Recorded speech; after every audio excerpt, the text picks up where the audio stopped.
Iran যুক্তরাষ্ট্র যুদ্ধের প্রভাবে অর্থনৈতিক চাপে মার্কিনিরা। রয়টার্সের এক জরিপে উঠে এসেছে, যুদ্ধ নিয়ে অসন্তুষ্ট দেশটির বেশিরভাগ নাগরিক। দ্রব্যমূল্যের ঊর্ধ্বগতি আর অর্থনৈতিক সংকট প্রভাব ফেলছে জনজীবনে।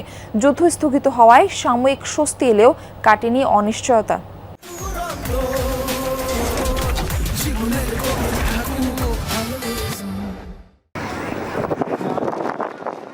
ইরানের সঙ্গে টানা ৫ সপ্তাহের যুদ্ধের ধাক্কায় অস্থির হয়ে উঠেছে জ্বালানি বাজার। একই সাথে চাপের মধ্যে পড়েছে বৈশ্বিক অর্থনীতি। যুদ্ধবিরতি কার্যকর হলেও এর প্রভাব এখন সরাসরি অনুভব করছে সাধারণ মার্কিন নাগরিকরাও। যুক্তরাষ্ট্রের বিভিন্ন অঙ্গরাজ্যের মানুষের সাথে কথা বলে দেখা গেছে, যুদ্ধ নিয়ে তারা বেশ উদ্বিগ্ন। কংগ্রেসের অনুমোদন ছাড়াই শুরু হয় এই যুদ্ধের পক্ষে নন অধিকাংশই। ৩১ মার্চ প্রকাশিত রয়টার্সের এক জরিপে দেখা গেছে ৬০% আমেরিকান ইরানের উপর মার্কিন সামরিক হামলার বিরোধিতা করেছেন। তবে ৭৪% রিপাবলিকান এই পদক্ষেপকে সমর্থন করেছেন, আর ডেমোক্র্যাটদের মধ্যে এই হার ২২%। ইন্ডিয়ানার খাবার বিক্রেতা বলছেন, নির্বাচনের সময় ট্রাম্পের শান্তির প্রতিশ্রুতিতে তিনি কখনোই বিশ্বাস করেননি।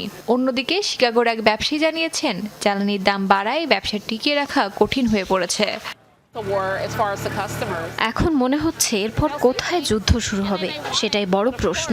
এই যুদ্ধ বিশ্বে যুক্তরাষ্ট্রের অবস্থানকে ক্ষতিগ্রস্ত করছে। মানুষ আমাদের ভিলেন হিসেবে দেখছে।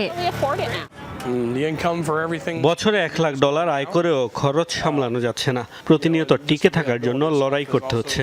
সবকিছুর দাম অনেক বেড়ে গেছে। অনেক গ্রাহক এখন আর কেনাকাটা করতে পারছেন না। আমার কৃষক বন্ধুরা দেউলিয়া হয়ে গেছে।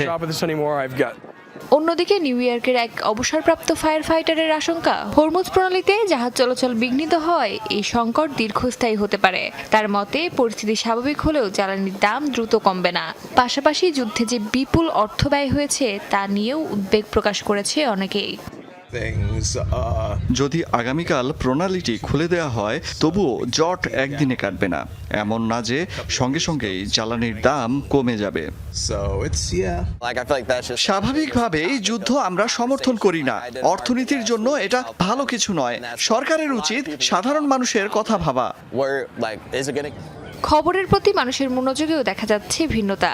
কেউ নিয়মিত আপডেট রাখছেন, আবার কেউ সামাজিক যোগাযোগ মাধ্যমের অ্যালগোরিদমের ওপর নির্ভর করে সীমিত তথ্যেই সন্তুষ্ট। অনেকের মতে, বাস্তবতার মাঝেও খবর আর ব্যক্তিগত জীবনের মধ্যে ভারসাম্য রাখা জরুরি। অস্মিতা বিশ্বাস, যমুনা নিউজ।